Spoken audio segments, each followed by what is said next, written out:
नमस्कार दोस्तों, आपका बहुत बहुत स्वागत है उनमें क्लासेस पर। दोस्तों अभी हम बात करने वाले हैं यूपी ट्रिपल एससी की आज की लेटेस्ट के अपडेट के बारे में। दोस्तों आज जो अखबार में एक न्यूज़ आई है लेखपाल के बारे में, उसको लेकर क्या छपा है उसके बारे में डिटेल में देखेंगे और साथ ही साथ ये देखेंगे कि इसका रिजल्ट कब तक जारी हो पाएगा, इसकी क्या संभावित तिथियाँ बन रही हैं उसके बारे में देखेंगे। और साथ ही साथ एक क्वेश्चन हमारे पास कई बार आया था जिसे हमने इग्नोर करने की कोशिश की और लेकिन फिर भी कई बार क्वेश्चन आए थे कई लोगों के, लेकिन हमने सोचा फिर इसके बारे में जानकारी देनी ही चाहिए। वो था कि एएसओ में जो डीबी डेट है वो क्या, और साथ ही साथ क्या सेकंड लिस्ट इसकी आएगी या इंतजार किया जाए इसका या नहीं किया जाए, तो इसके बारे में चर्चा करेंगे दोस्तों। और साथ ही साथ एक प्रश्न जो आप देख सकते हैं कल की वीडियो में, अगर देखेंगे जाकर चैनल पर, तो सबसे ज़्यादा क्वेश्चन यही पूछा गया है कि जे 2019 का विभाग आवंटन, इसको लेकर हमने लगातार सूचना दी है और ये डेली ही चीज़ें नहीं बदल जाती हैं भैया। आपको पहले भी बताया था और ये आज हम फिर से बता रहे हैं। इसके बारे में चर्चा करने के मन था नहीं, क्योंकि हम चाहते थे कि जिस दिन आपका आवंटन होने वाला हो उसी दिन आकर बोलेगा भाई आज शाम तक हो जाएगा, हम चलिएगा। लेकिन इसके बारे में बताएंगे डेट, ये चीज़ें कब तक सॉर्ट आउट हो पाएंगी इसके बारे में। और आखिरी जो क्वेश्चन हमारा जेईई 2016 के अभिलेख सत्यापन से संबंधित कुछ प्रश्न हैं उनके बारे में चर्चा करेंगे जो हमसे पूछे गए थे। हमने सोचा कि वो आपके साथ भी शेयर करने ज़रूरी हैं ताकि आपको भी पता चलेगा, अगर आप इन समस्या से जूझ रहे हैं तो आपको भी उनका सॉल्यूशन मिल जाए, आप परेशान ना हो। ठीक है, तो इन सभी पॉइंट्स पर बात करेंगे। तो सबसे पहला पॉइंट हम अपना लेते हैं लेखपाल की खबर को लेकर। लेकिन दोस्तों इससे पहले हम खबर देखें, आज की न्यूज़ देखें, आपसे एक रिक्वेस्ट है, अगर आप चैनल पर नए हैं तो प्लीज़ चैनल को सब्सक्राइब कर लीजिएगा और अपने सभी दोस्तों के साथ में इसे ज़्यादा से ज़्यादा शेयर अवश्य कर दें। ठीक है, शेयर भी करें और उन्हें भी बोलें कि वो भी चैनल को क्या कर लें, सब्सक्राइब कर लें। और आप तो अवश्य कर ही लें जो भी लोग देख रहे हैं। ठीक है, देखने वालों की संख्या ज़्यादा है और सब्सक्राइब करने वालों की बहुत कम, तो प्लीज़ सब्सक्राइब जरूर कर लें। आपके लिए अपडेट मिलती है, आप देख रहे हैं इसका मतलब आप विश्वास तो करते हैं, तो आप सब्सक्राइब क्यों नहीं कर लेते चैनल के लिए। ठीक है, चलिएगा चलते हैं अपने वीडियो में और देखते हैं अपना पहला पॉइंट अपना क्या है। पहला पॉइंट हमारा दोस्तों अखबार में लेखपाल को लेकर क्या छपा है इसके बारे में आज देखने वाले हैं। ठीक है, तो दोस्तों ये रही वो न्यूज़ जिसे हम देखने वाले थे। परीक्षा में विकल्प डी चुनने वाले अभ्यर्थी को 1 अंक मिलेगा सभी के लिए। तो आप सभी से डिस्कशन हम पहले भी कर चुके हैं। कौन सा क्वेश्चन था वो? उज्ज्वला वाला क्वेश्चन था, उज्ज्वला वाला क्वेश्चन था। और उसमें एक जिसने उज्ज्वला लगा रखा था यानी कि ए ऑप्शन लगा रखा था और डी यानी कि इनमें से कोई नहीं, तो दोनों के लिए क्या मिलने वाले हैं, फुल मार्क्स मिलने वाले हैं। लेकिन दोस्तों फिर भी आप कुछ चीज़ें देख लीजिएगा इसमें क्या क्या हुआ था, उनके बारे में डिटेल में देख लेते हैं थोड़ा सा, कि ये सारी चीज़ें तो आप देख लेना। इसमें 1 नंबर वाली देने वाली बात कही गई है। और नीचे देख लेते हैं कि याची रोबिन अग्रवाल की ओर से एडवोकेट सामर्थ सिन्हा ने अदालत के सामने पक्ष प्रस्तुत किया। याची की ओर से कहा गया कि वे उत्तर प्रदेश अधीनस्थ सेवा चयन आयोग द्वारा आयोजित की गई लेखपाल परीक्षा में मुख्य परीक्षा के लिए चयनित हुए हैं। आयोग ने पिछले वर्ष मुख्य परीक्षा का आयोजन किया जिसकी उत्तर कुंजी भी जारी कर दी गई है। इसी तरह याची नीतीश कुमार सिंह यादव की ओर से कहा गया है कि परीक्षा के लिए दी गई एफ सीरीज की बुकलेट के प्रश्न संख्या 61, 78, 88, 92 और 93 सवालों के लिए उत्तर विकल्प सही नहीं है, सही उत्तर दूसरे हैं। सरकारी अधिवक्ता की ओर से कहा गया है कि प्रश्न संख्या 61, 92 और 93 पर हाई कोर्ट में एक अलग पीठ ने विचार कर याचिका को रद्द कर दिया। अब केवल सवाल 78 और 88 को लेकर है। याचियों ने अपनी याचिका में दूसरे उत्तरों को सही विकल्प बताते हुए अंक दिए जाने की मांग की है। दूसरे सीरीज के बुकलेट में इन्हीं सवालों के नंबर दूसरे हैं। तो जो एफ सीरीज है ना उसमें ये नंबर दे रखे हैं 88 और 78, बाकी सब में क्या है दूसरे अंक होंगे, दूसरे नंबर होंगे, दूसरे नंबर क्वेश्चन हुआ है। ठीक है, याची की ओर से कहा गया कि आयोग ने प्रश्न संख्या 78 का विकल्प 1 बताया है जबकि सही विकल्प नहीं है। कोर्ट ने इस संबंध में आयोग की जानकारी मांगी थी। प्रश्न में बताया गया कि पहला विकल्प ही सही है जबकि 88 प्रश्न को लेकर तथ्यों को और रिकॉर्डों के आधार पर कोर्ट ने विकल्प 1 और डी दोनों को सही माना है। देखिए 78 वाला क्वेश्चन आपको बता देते कौन सा क्वेश्चन था, वो था पुरा वाला क्वेश्चन। ठीक है, उसमें ऑप्शन ए पुरा दे रखा था, वही सही माना है। क्यों? क्योंकि ये ही इसका सबसे करीबी सही आंसर था और कोई आंसर ठीक थे भी नहीं उसमें। अगर इसमें भी अगर ये दे रखा तो इनमें से कोई नहीं, तो इनमें से कोई नहीं वाला सही मान लिया जाता। लेकिन उसमें सिर्फ पुरा दे रखा था तो इसमें से उसे सही मान लिया गया। इस बारे में हम पहले भी डिस्कशन कर चुके हैं। तो दोस्तों ये सारा मामला था, आप सभी को इनके बारे में पहले से जानकारी है। लेकिन दोस्तों अखबार में भी क्लियर कर दिया गया है, सारी चीज़ें अब क्लियर हैं।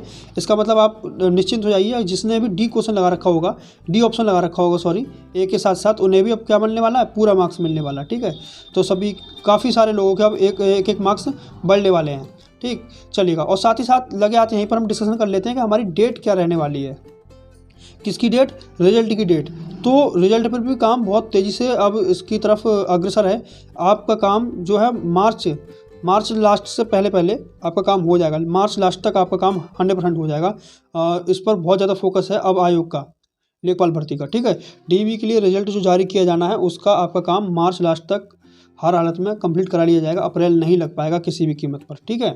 तो आप निश्चिंत हो जाएं, बस मार्च लास्ट तक आप इंतजार करिएगा। हो सकता है उससे पहले भी 1 आध हफ्ते पहले मिल जाए, और हो इतनी ये तो हो सकता है लेट नहीं होगा और इससे ज़्यादा, ठीक है। चलिएगा देखते हैं अपनी अगला पॉइंट क्या है, हमें क्या डिस्कशन करना है अगला। देखिएगा अगला जो हमें पॉइंट डिस्कस करना है वो है एएसओ की डीवी डेट को लेकर।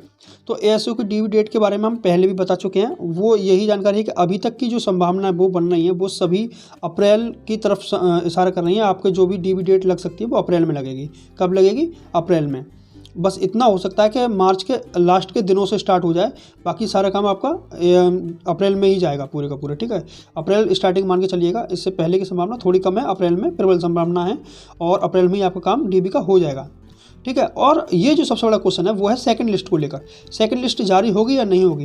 देखिए सेकंड लिस्ट इस बात पर डिपेंड करती है कि आपके जो पहले राउंड में जो डीबी के लिए बुलाए जाएंगे, क्या उनमें से सभी कैंडिडेट, जितनी भी सीटें हैं हमारी उतने कैंडिडेट मिल गए हैं। अगर नहीं मिल पाएंगे तो डेफिनेटली सेकंड लिस्ट आएगी और 100% आएगी, ठीक है।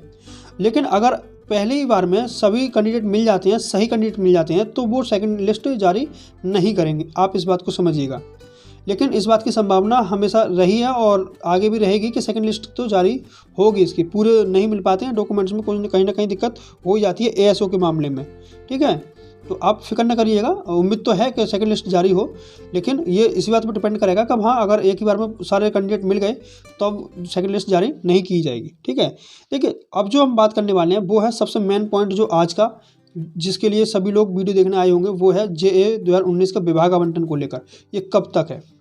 देखिए इसके बारे में पहले आपको बताया था कि 25 की संभावना है। 25 में अगर कुछ नहीं हो पाएगा, अगर 25 में कुछ गड़बड़ होती है तब 1-2 दिन आगे के लिए खींचेगा, और 1-2 दिन में ही इसका क्या हो जाएगा, मंथ एंड हो जाएगा। मतलब 1-2 दिन का मतलब 27-28 ही तो बची उसके बाद फिर। तो आप इतना इंतजार करिएगा, इतना बोला है तो आप इतना इंतजार कर लीजिएगा। लेकिन एक बात और बता दें, अब क्योंकि इसका जो आवंटन है कल भी मुश्किल लग रहा है, ठीक है। टू बी वेरी फ्रैंक, अब बहुत ही ज़्यादा मुश्किल है, ये कल भी मुश्किल है, ठीक है। आपका ये 100% नेक्स्ट वीक में ही जा रहा है।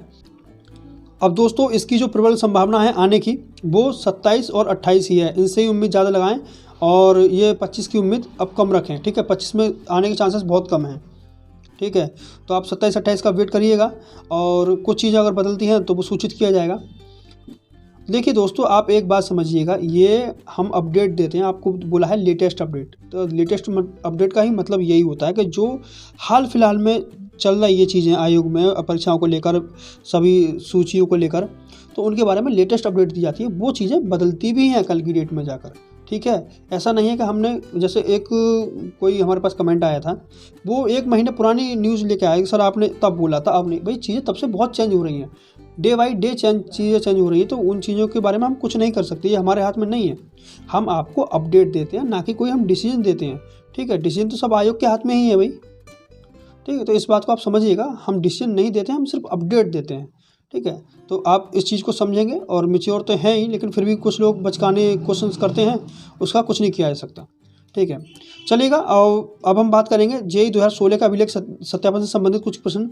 एक प्रश्न जो हमारे पास आया था वो था कि सर अगर हमारा जो एड्रेस है, एड्रेस जो हमने पहले डाला था अब वो एड्रेस चेंज हो चुका है, अब क्या करना है हमें, तो हमारे लिए क्या करना पड़ेगा। देखिए एड्रेस के लिए कोई बहुत बड़ी चीज़ नहीं होती है। एड्रेस में जो आपके लिए प्रपत्र मिले होंगे, आप उसमें नया एड्रेस डालिएगा और वहाँ जाकर बता दीजिएगा सर हमारा जो पुराना एड्रेस था जो फॉर्म भरते समय डाला था उससे हमारा नया है। अगर आपके मन में बहुत ज़्यादा उलझन है और आपका मन शांत नहीं हो पा रहा है कि भाई कहीं ऐसा ना होगा सर ने बोल दिया और भाया कुछ और हो गया तो कोई दिक्कत ना हो जाए, तो आप एक काम करिएगा, आप किसी भी सूरत में कोई भी अगर दिक्कत आती है, चाहे आपके नाम में हो, पिताजी के नाम में हो, माताजी के नाम में हो, एड्रेस को लेकर हो, कोई भी दिक्कत है तो आप एफिडेविट बनवा लीजिएगा एक, ठीक है। उससे कोई दिक्कत नहीं होती है और आपके डॉक्यूमेंट्स आराम से जमा हो जाएंगे, कोई परेशानी नहीं होगी, ठीक है। एक एफिडेविट बनवा लेंगे सबसे बढ़िया रहेगा, उससे बेहतरीन तो कोई बात ही नहीं रहती है। तो आपको बस क्या करना है, एक एफिडेविट बनवा के ले जाना है। कोई भी परेशानी आपके सामने आती है तो सबसे बेहतरीन सॉल्यूशन है इसका, और एकमात्र सॉल्यूशन है एफिडेविट, ठीक है। और कुछ डॉक्यूमेंट्स की डेट को लेकर, ठीक है सर, डॉक्यूमेंट्स नए या पुराने, जो जाति प्रमाण पत्र वगैरह को लेकर, तो जाति प्रमाण पत्र SC वाले तो आप फिक्र करिए मत, ठीक है। SC ST वाले कोई भी करने की जरूरत नहीं है। जाति प्रमाण पत्र के लिए आप कभी का भी हो ले जाइए आप बेखटक। लेकिन अगर आपके पास में पुराना भी है तो पुराने अपने साथ में रख के ले जाइए, एक फोटो स्टेट करा के वो जमा करा लेते। अगर आपके पास पुराना है तो वो भी दे दीजिएगा, वरना नया तो खैर जो है तो उससे काम चला लेंगे वो। लेकिन अगर आपके पास पुराने भी डॉक्यूमेंट्स हैं ना, वो भी अपने साथ साथ ले जाएँ। चलिएगा दोस्तों, तो ये कुछ पॉइंट्स थे। आगे भी जो भी सवाल आएंगे वो भी आपके साथ डिस्कस किए जाएंगे। लेकिन अभी तक ये 2-3 तरह के सवाल हमारे पास आए थे, तो वो हमने आपके साथ डिस्कस कर लिए हैं। उम्मीद करते हैं इससे आपको बहुत हेल्प मिलेगी। तो दोस्तों, ये रही आज की आप जितनी भी अपडेट थी हम सारे डिस्कस कर चुके हैं। उम्मीद करते हैं आपको सारी बातें सही से समझ में आई होंगी और आपको सेशन पसंद आया होगा। दोस्तों, अगर अभी तक आपने हमारे चैनल को सब्सक्राइब नहीं किया तो प्लीज़ चैनल को सब्सक्राइब कर लीजिएगा और अपने सभी दोस्तों के साथ में ज़्यादा से ज़्यादा शेयर अवश्य करें, ठीक है। और इसे सब्सक्राइब जरूर कर लें दोस्तों अगर नहीं किया तो। आपको मिलेंगे नेक्स्ट वीडियो के साथ में, तब तक के लिए अपना ध्यान रखें और अपनी पढ़ाई करते रहें। बहुत बहुत धन्यवाद दोस्तों।